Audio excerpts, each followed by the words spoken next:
A very warm welcome to each of my student and my every viewer. Along with that, आप सभी को नवरात्रि व दशहरा की शुभकामनाएं. So let's move ahead. आज हम देखेंगे स्टूडेंट्स हमारे बीकॉम सेकेंड ईयर में इकोनॉमिक्स के पार्ट में banking and insurance. Okay, at last हमने कुछ लेक्चर्स इसके देखे थे. ओके, आज हम उसी के साथ कंटिन्यूएशन करना चाहेंगे, जिसमें बैंकिंग के पार्ट में एक इंपॉर्टेंट टॉपिक हमारे सामने आता है, जो है आपका types of loans and advances. ऋण व अग्रिमों के प्रकार, लोन्स एंड एडवांसेस. क्लियर? जब भी हमारे बिजनेस से रिलेटेड, चाहे वो स्मॉल स्केल, मिडिल स्केल या लार्ज स्केल का बिजनेस हो, हम बैंक्स को स्विच ओवर करते हैं. किस लिए? For the help of finance. एक अच्छे इन्वेस्टमेंट के लिए आपको एक अच्छे फाइनेंस की जरूरत पड़ती है. वो फाइनेंस आपके खुद के एसेट्स भी क्रिएट आउट कर सकते हैं, और जब हमारे बिजनेस को, जब हम आगे एक अच्छी technology, labour, raw material and XYZ kind of such things when we move out, हमें रिक्वायर होती है फाइनेंस की. उस रिक्वायरमेंट को पूरा करने के लिए हम किसके तरफ रुख करते हैं? बैंक्स. ओके, हमारे देश में कमर्शियल व प्राइवेट दोनों इंस्टीट्यूशंस हैं जो हमें इस फाइनेंस से हेल्प आउट करते हैं. बैंक्स हमें जिस रूप में फाइनेंशियल हेल्प प्रोवाइड करती हैं वो कहलाती है हमारे लिए लोन्स और साथ ही साथ एडवांसेस. ओके, ऋण व अग्रिमों के प्रकार. तो आइए हम देखें सबसे पहला हमारा टाइप, जो कि है आपका loans. The first one is loans. Loans in the sense when a bank grants a certain borrower an amount required by him and the same amount is returned with a specified time period along with the interest. Banks जब एक borrower को उसके business या XYZ किसी भी कार्य हेतु जब एक ऋण ग्रांट करती हैं, प्रोवाइड करवाती हैं एक सीमित समय के लिए, और साथ ही साथ उस पर वह ब्याज मांगती है. फॉर एग्जांपल, आपने बैंक से 3 लाख रुपए का लोन लिया, बैंक ने आपसे चार्ज किया कि साहब हमें आपसे 8.5% हम इस पर ब्याज लगाएंगे. यानी कि उस अमाउंट पर बैंक हमसे 8.5% क्या ले रही है? इंटरेस्ट. और टाइम पीरियड क्या डिसाइड कर दिया गया है? For 3 years. 3 साल के लिए ये निर्धारित जो अमाउंट है आपका, ये अमाउंट आपको सैंक्शन किया जाता है, और इस पर जो ब्याज लगेगा वो 8.5% है. यानी कि the whole amount you need to return, along with that you have to pay the interest. ये पैसा जो लोन के फॉर्म में बैंक्स ने आपको दिया है, इसके रिटर्न में बैंक्स आपसे मांगती हैं सिक्योरिटीज. वो सिक्योरिटीज हमारे लिए हमारी एसेट्स, जिनको हम पुट ओवर कर सकते हैं, some important documents of our business, of our house, of our properties XYZ. हम उस पर गोल्ड रख सकते हैं, हम उस पर ऐसी सिक्योरिटी रखेंगे जिसकी वैल्यू हमारे लोन सैंक्शनड अमाउंट से, loan sanctioned amount, what does it mean? जो अमाउंट बैंक ने हमें लोन सैंक्शन किया, फॉर एग्जांपल 3 लाख रुपीज, तो उस 3 लाख रुपए के वैल्यू की एसेट हमें बैंक को प्रोवाइड करवानी पड़ती है as a security. It is a part of rule of sanctioning the loan. ये एक नियम के अंतर्गत हमें वो सिक्योरिटी बैंक को देनी पड़ती है.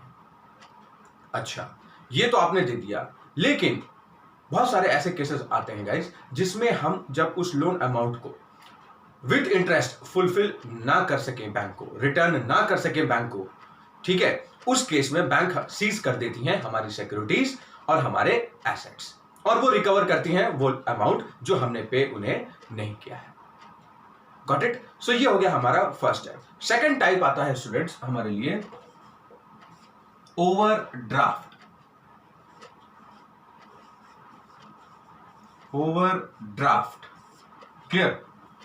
ओवरड्राफ्ट स्टूडेंट्स ये रहता है आपका करंट अकाउंट होल्डर्स के लिए. बैंक में 2 टाइप्स के अकाउंट्स मैक्सिमम ओपन आउट किए जाते हैं, ठीक है. I am not telling you about the deposit, it is a kind of deposit, but majorly, मैं मेजरली बताऊं तो सिर्फ 2 टाइप्स होते हैं. कौन कौन से? एक सेविंग और एक करंट. सेविंग्स अकाउंट कहलाता है आपका बचत खाता, करंट अकाउंट कहलाता है आपका चालू खाता. ठीक है, जो करंट अकाउंट होल्डर्स होते हैं, यानी कि जो हमारे बिजनेसमैन है, उनके लिए करंट अकाउंट ओपन बैंक्स करवाते हैं, ठीक है। बैंक्स देखते हैं आपका कैरेक्टर, ओके, आपकी कैपेसिटी, आप फाइनेंशियली कितने साउंड हैं, आपके बिजनेस का गुडविल मार्केट में, चाहे वो डोमेस्टिक हो चाहे वो इंटरनेशनल हो, इन 3 बेसिस पर, और आपके banking, the fourth one, the banking transactions what you have done for the past few financial years, from 1 April to 31 March, जो बैंकिंग ट्रांजैक्शंस आपने बैंक के साथ में किए हुए हैं, यानी कि आपके डिपॉजिट्स, आपके लोन्स, आपके एक्स वाई जेड, किसी भी टाइप के जो ट्रांजैक्शंस आपके बैंक के साथ हुए हैं, उनको पूरा एक ऑडिट किया जाता है, और उस बिहाफ पर बैंक आपको ओवरड्राफ्ट की फैसिलिटी प्रोवाइड करवाती है।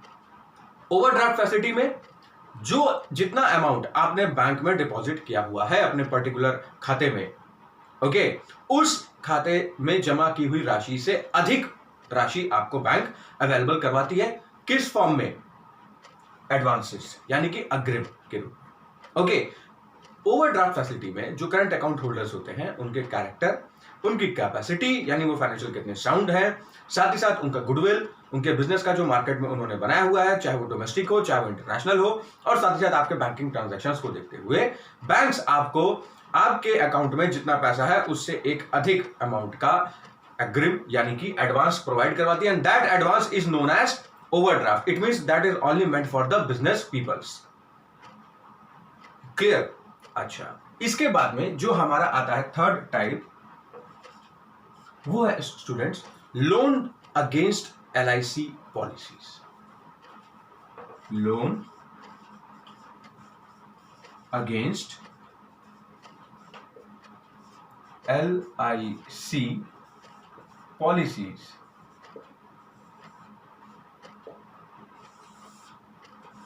LIC means what? Life Insurance Corporation of India. Okay, according to Life Insurance Corporation of India 1956, each and every citizen of this prestigious country can get an LIC done, and for the same he or she can avail a loan from any commercial bank. Okay, insurance sector में हम क्या देख रहे हैं economics में? Banking and insurance. अभी जो part हमारा चल रहा है वो चल रहा है गाइस बैंकिंग का। साथ ही साथ मैं आपको बताऊं इंश्योरेंस सेक्टर में कमर्शियलाइजेशन में, ओके, आप देखिए गवर्नमेंट में सिर्फ और सिर्फ आपकी LIC एक ऐसी संस्थान है, एक ऐसे इंस्टीट्यूशन है जो कि आपकी गवर्नमेंट की ऑथराइज्ड है, एक गवर्नमेंट इंस्टीट्यूशन है, ओके। सो इसमें जिन लोगों ने LIC पॉलिसीज ली हुई है, बीमा करवाया हुआ है LIC का, ओके, बैंक्स उसको भी एज अ सिक्योरिटी मान करके लोन्स प्रोवाइड करवाती हैं, but they have a condition. What? उनकी कंडीशन यह है कि जो 90% सरेंडर वैल्यू होगी आपके पॉलिसी की, मैच्योरिटी वैल्यू नहीं, सरेंडर वैल्यू गाइस, उस सरेंडर वैल्यू का 90% बैंक आपको लोन सैंक्शन करवाती है। Let me explain it in detail to you. आपकी पॉलिसी 5 लाख रुपीस की है। अगर आज आप उसे लिमिटेड टाइम पीरियड तक अगर आप उस पॉलिसी को रन कर रहे होते, क्लियर, मैच्योर्ड पॉलिसी पर कभी लोन नहीं मिलता है। जो पॉलिसी अभी चल रही है, जो बीमा अभी चलायमान है, उस स्थिति में जब आपने 5 लाख रुपए का बीमा करवाया हुआ है, आपने उसका प्रीमियम भी आप डिपॉजिट कर रहे हैं, okay, more than 2,50,000 rupees you have deposited as a premium, okay. So अब आपने 2.5 लाख रुपए, यानी उस 5 लाख की पॉलिसी का अगर आपने 2.5 लाख रुपए हाफ अभी तक प्रीमियम डिपॉजिट कर दिया है, तो उसकी मैच्योरिटी वैल्यू जो है आफ्टर डिडक्टिंग टैक्स और XYZ such kind of things with interest you will get around 8 to 9 lakh रुपए। बट इन केस अगर आप बीच में उस पॉलिसी को सरेंडर कर दें, if you are not able to pay the premium, आप किस्तें ना जमा कर पाओ और आप उस पॉलिसी को क्लोज आउट करना चाहते हैं, उस केस में आपने वो जो 2.5 लाख रुपए जमा किए हुए हैं बैंक में, उसमें से कुछ टैक्स, कुछ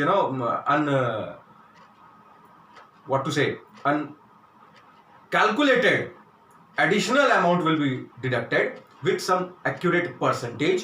एक निर्धारित प्रतिशत पर वो अमाउंट डिडक्ट करने के बाद में आप 230-235 के आसपास एक अमाउंट में आपको राउंड ऑफ फिगर में बता रहा हूं, this is not the exact calculation, but a rounded amount will be return back to you. ये किस केस में होता है? सरेंडर में। तो बैंक के पास में अगर आपके देने के लिए कोई सिक्योरिटी, आपने 3 लाख रुपए लोन लिया बैंक से, आपके पास में सिक्योरिटी के रूप में कोई एसेट्स या ऐसे कोई लीगल डॉक्यूमेंट्स नहीं है जो आप बैंक को पुट ओवर कर पाए, तो आप बैंक की डिमांड पर या अपने कोलेटरल रिलेशनशिप्स पर बैंक को आप सिक्योरिटी के फॉर्म में क्या दे सकते हैं, अपने एलआईसी पॉलिसी का बॉन्ड, यानी कि दैट सर्टिफिकेट। ओके, जब आप देते हैं तो बैंक कैलकुलेट करती है कि भाई इसके सरेंडर वैल्यू कितनी आ रही है, तो सरेंडर वैल्यू कितनी आएगी, मान लीजिए 235 आई, ठीक है, और बैंक उसका 90% कैलकुलेशन आपको अमाउंट लोन का दे देती है। क्यों नहीं पूरा 100%? What is the reason? The reason behind the same is कि अगर आपने टाइमली बैंक को विद इंटरेस्ट अगर वो लोन नहीं सैंक्शन करवाया, तो बैंक देखती है कि भाई वो अगर उस पॉलिसी को सरेंडर करे तो उसे सीज करने पर कितना अमाउंट मिलता है। Okay, so this was the condition for getting loan against LIC policies. And the fourth one is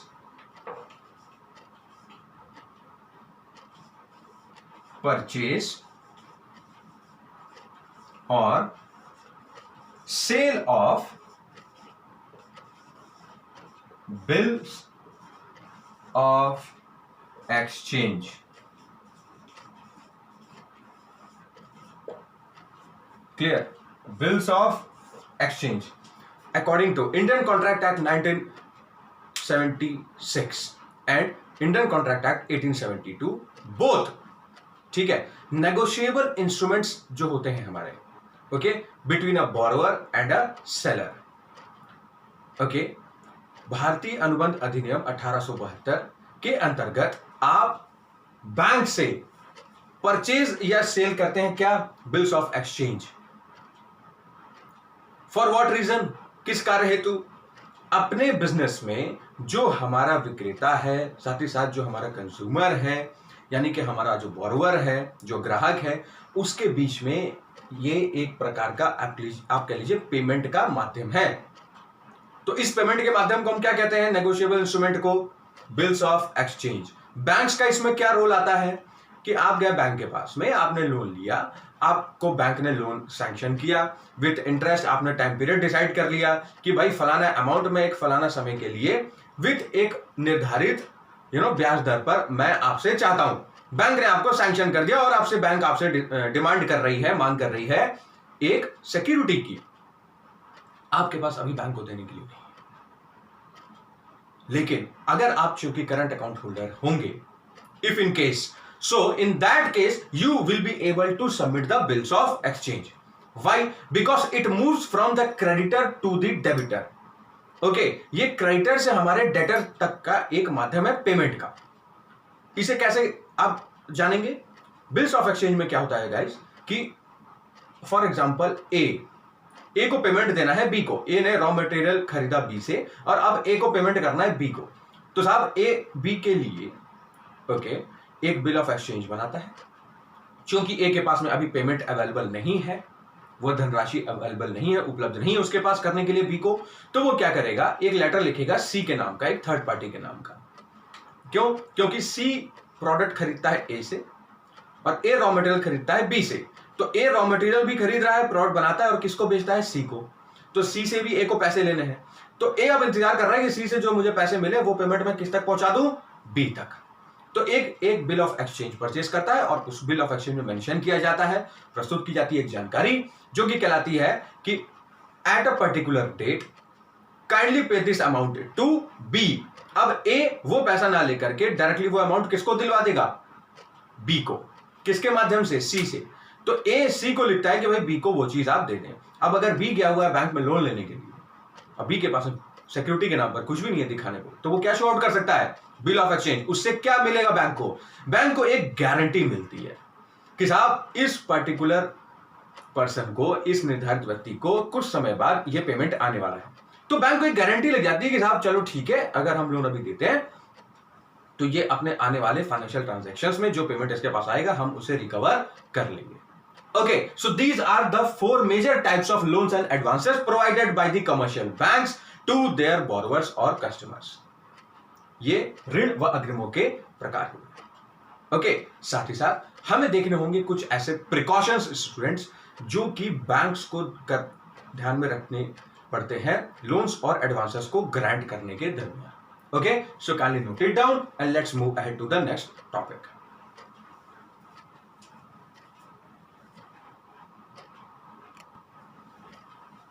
या सो लेट्स कंटिन्यू। अब हम देखने जा रहे हैं गाइस, हमारे लिए आते हैं प्रिकॉशंस, यानी कौन कौन सी वो सावधानियां बरतनी पड़ती हैं बैंक्स को at the time of granting this such kind of loans and advances. Clear? So सबसे पहला जो प्रिकॉशन है वो लेना पड़ता है बैंक्स को। क्या देखना पड़ता है कि साहब आप देखेंगे character, capacity and goodwill. Goodwill अर्थात ख्याति। ओके, सो ये जो तीन चीजें हैं, कैरेक्टर, ठीक है, what is the image of that particular borrower in the eyes of bank. Bank की नजरों में उस पर्टिकुलर निर्धारित व्यक्ति की क्या इमेज क्रिएट हुई है, वो सारे बैंकिंग ट्रांजैक्शंस और ऑडिट रिपोर्ट प्रिपेयर करने के बाद उस पर्टिकुलर व्यक्ति के खाते के माध्यम से उस अकाउंट का ऑडिट किया जाता है कि साहब जिसने बैंकिंग ट्रांजैक्शंस और इसके कैसे टर्म्स है बैंक्स के साथ में, क्या ये कभी ब्लैकलिस्टेड तो नहीं हुआ है, क्या ये कभी इसके बैड डेट्स तो नहीं उतने ज्यादा आने वाले हैं, या खुद ये एक बैड डेटर तो नहीं है। ठीक है, ये बहुत सारी ऐसी चीजें होती हैं जो बैंक्स चेकआउट करती हैं। ठीक है, क्योंकि उसकी कैरेक्टर, कैपेसिटी, उसको फाइनेंशियली कितना साउंड है, उसके बिजनेस में कितने लॉसेस हो रहे हैं, कितने फेलियर्स, कितने प्रॉफिट्स वो अर्न कर रहा है, ये, और उसका साथ ही साथ प्रोडक्ट क्या है जिससे वो बिजनेस कर रहा है नेशनल और इंटरनेशनल मार्केट में। तीसरी चीज आती है आपकी गुडविल, यानी कि आपकी ख्याति क्या है बिजनेस की मार्केट में। ओके, सो यानी आपकी फर्म, आपके बिजनेस, आपके ऑर्गेनाइजेशन का what the name you have earned. दूसरा आता है आपका protection of goods. Okay, protection of goods. What is the meaning of writing goods over here. मैंने गुड्स क्यों लिखा है यहां पर? गुड्स मतलब क्या सिर्फ वो वस्तु या वो सामान है क्या? नो। या वो प्रोडक्ट है क्या जो बिजनेसमैन प्रिपेयर कर रहा है? बिल्कुल भी नहीं। ओके, हम देख रहे हैं हमारे बिजनेस पॉइंट ऑफ व्यू से जो हम लोन्स और एडवांसेस बैंक्स के पास लेने जाते हैं उससे रिलेटेड गुड्स। ये गुड्स वो गुड्स नहीं है जो बिजनेसमैन प्रिपेयर कर रहा है। ये गुड्स कौन से गुड्स हैं? जो बैंक को आपने सिक्योरिटी के फॉर्म में दिए हुए हैं। बैंक इस गुड्स में आपके लीगल डॉक्यूमेंट्स भी शामिल हो जाते हैं। It also includes such kind of gold और ज्वेलरी और gems which you have given as a security to the bank. Okay, आपने सोना, जेवरात या किसी प्रकार के ऐसे जेम्स और ज्वेलरी अगर बैंक को सिक्योरिटी के फॉर्म में दिए हुए हैं तो बैंक उसे भी लेती है गुड्स के अंतर्गत। ओके, और तीसरी और सबसे लास्ट चीज आती है आपकी बिजनेस से रिलेटेड। ओके, जो भी आपकी डॉक्यूमेंटेशन वर्क्स हैं जो आपने पुट ओवर किए हुए हैं, कुछ ऐसे बॉन्ड्स, कुछ ऐसे लीगल डॉक्यूमेंट्स कह लीजिए, ओके, कानून रूप से वैध जो डॉक्यूमेंट्स है उनका प्रोटेक्शन करना भी किसका कर्तव्य है? बैंक्स का। ओके, ये जो बैंक्स हैं ये उन्हें प्रोटेक्ट करती हैं। क्यों? क्योंकि आपने उन्हें सिक्योरिटी के फॉर्म में दिया है। अभी आप लोन लेके उसका ब्याज चुका रहे हैं, या कह लीजिए पार्ट ऑफ लोन चुका रहे हैं किस्तों में, प्रीमियम्स के फॉर्म में। जिस दिन आपने विद इंटरेस्ट ब्याज के साथ बैंक को चुका दिया, बैंक को रिटर्न करना होगा, तो बैंक का कर्तव्य बनता है कि वो उन गुड्स को प्रोटेक्ट करे। और साथ ही साथ इस पॉइंट में डुअल मीनिंग निकलते हैं। क्या? पहला तो ये कि बैंक्स का क्या कर्तव्य बनता है। अब बैंक्स में प्रिकॉशन क्या लेना होगा इन गुड्स को लेने के पहले? बैंक्स चेकआउट करती हैं आपके इन बॉन्ड्स कह लीजिए, चाहे आप लीगल डॉक्यूमेंट्स कह लीजिए, या जेम्स एंड ज्वेलरी, इनकी सबकी जो लीगेसी है, यानी इन सबकी जो वैधता है कानूनन रूप से, उसको चेकआउट करना चाहिए बैंक को। भाई बहुत सारे लोग गोल्ड स्टील करके या आप कह लीजिए कि चोरी करके लेकर के आके कहीं से भी बैंक को अगर डिपॉजिट करें तो वो भी गलत होता है कि नहीं? बैंक इन्वेस्टिगेशन करती है, सर्वे करवाती है। आपके जो लीगल डॉक्यूमेंट्स हैं, आपने कहीं डुप्लीकेट डॉक्यूमेंट्स तो नहीं दिए हैं, या फ्रैजरी या फ्रॉड करके कोई लीगल डॉक्यूमेंट तो बैंक को नहीं प्रोवाइड करवा दिया एज अ सिक्योरिटी के फॉर्म में, तो उसमें भी बैंक को क्या करना चाहिए? प्रिकॉशन लेना चाहिए। ठीक है, the precaution word and protection word are inter related while sanctioning the loan and advance. ये इंटर रिलेटेड है दोनों शब्द, प्रिकॉशंस और प्रोटेक्शन, जब हमारी बैंक्स गुड्स के बिहाफ पर लोन्स और एडवांसेस प्रोवाइड करवाती हैं हमारे बोरोवर्स को। साथ ही साथ बहुत सारे केसेस में लोन्स ऐसा भी प्रोवाइड करवाया जाता है कि जो गुड्स पेरिशेबल नहीं है, बहुत जल्दी खराब होने वाली नहीं है। बहुत सारे बिजनेसमैन ऐसे होते हैं। देखिए प्राइवेट सेक्टर में क्या है, आजकल जो बैंक्स का जो लोन सैंक्शन का जो तरीका है वो थोड़ा सा चेंज आउट हो चुका है। Okay, in the new era, modern era.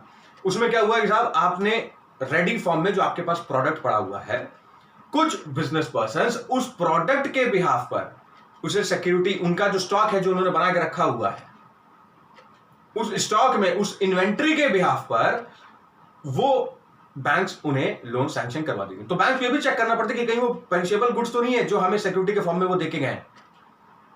Inventory के फॉर्म में जो गुड्स उन्होंने हमें दिया, जो माल बन करके जो तैयार था, जो ग्राहकों के लिए था, वो आज उसका कुछ एक भाग कह लीजिए, पार्ट कह लीजिए, अगर बिजनेस पर्सन ने बैंकर को दिया हुआ है तो बैंकर ये चेकआउट करता है सर्वे और इन्वेस्टिगेशन के माध्यम से कि वो पेरिशेबल ना हो, और साथ ही साथ उन गुड्स का इंश्योरेंस होना चाहिए। यानी कि जो हमारा थर्ड पॉइंट बनेगा कि while sanctioning the loan against goods, stock और इन्वेंट्री के बिहाफ पर अगर आप बैंक लोन दे रही हैं हमारे बोरोवर को, तो उन्हें क्या ध्यान रखना होगा कि इन दोनों केसेस में insurance of goods must be done. और ये कौन करवाएगा? जो बोरोवर है, जो लोन ले रहा है।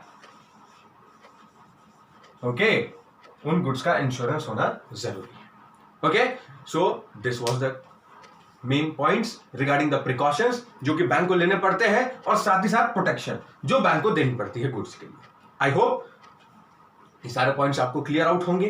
Kindly note it down, study the same from your book and prepare your own notes. Thank you.